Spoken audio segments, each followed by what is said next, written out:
Hello and welcome to the Explainer. Just so you know, this program is actually part of our Blueprint program. For the full curriculum, you're definitely going to want to visit our YouTube channel. All right, let's jump right in. So today, we're talking about salt, pepper, and the science of materials. And I know, it sounds like we're about to cook something, right? But trust me, this is actually the key to understanding a really fundamental principle of, well, how our entire world is built. Okay, take a look at this. At first glance, you probably just see a cool art project, right? A simple pattern made with salt and pepper. But what if I told you this is also a perfect, and I mean perfect, illustration of a core concept in engineering? So what is it, art or science? Well, as you're about to find out, it's actually both. So to really get the science behind what you're seeing, we need to talk about a fundamental building block in materials science. It's something called a phase. So what exactly is a phase? Well, the textbook definition is a region within a material that has uniform physical and chemical properties. A much easier way to think about it, imagine an ice cube floating in a glass of water. The ice cube itself is one phase, it's solid H2O. And the water all around it, that's another phase, liquid H2O. See?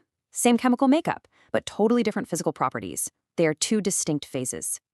Okay, so with that idea of a phase in mind, let's go back to our salt and pepper image and, well, let's connect the dots.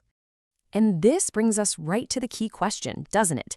If a phase is a region of uniformity, how in the world can this mixture of salt and pepper represent two distinct phases? All right, let's break it down. First, you've got the salt, right? Each of those little white grains is a uniform crystalline material. It has its own unique properties. Boom, that's phase one. Then you've got the peppercorns. They're a completely different material with a totally separate structure and composition. That's phase two.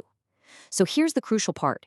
Even though they're all mixed up together, they stay physically and chemically separate.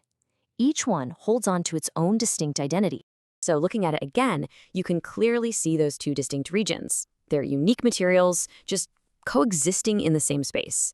They haven't melted together or formed some new salt-pepper substance. They are, quite simply, two separate phases.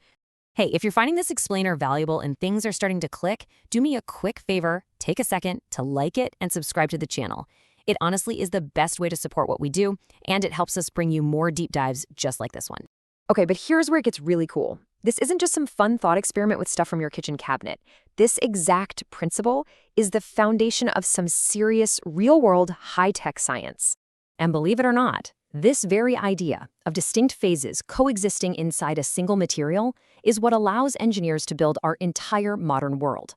I'm talking about everything from jet engines to the very device you're watching this on right now. Let's take metal alloys, for instance. What you're looking at here is a representation of a microstructure. See all those different colored regions? Each one is a different phase, a tiny, distinct crystal structure inside the metal.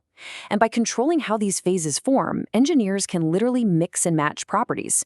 You know, maybe one phase is super hard but brittle, and another is softer but much tougher. By blending them in just the right way, you get a final material with absolutely incredible strength and durability.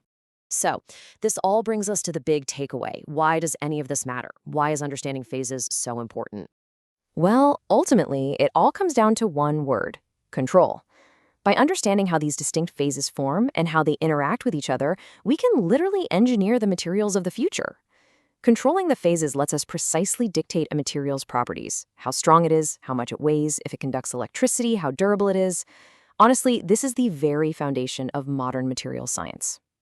So the next time you look at something like a granite countertop with all its different colored flecks and minerals, or even just a glass of soda with the liquid and the gas bubbles, you're looking at different phases.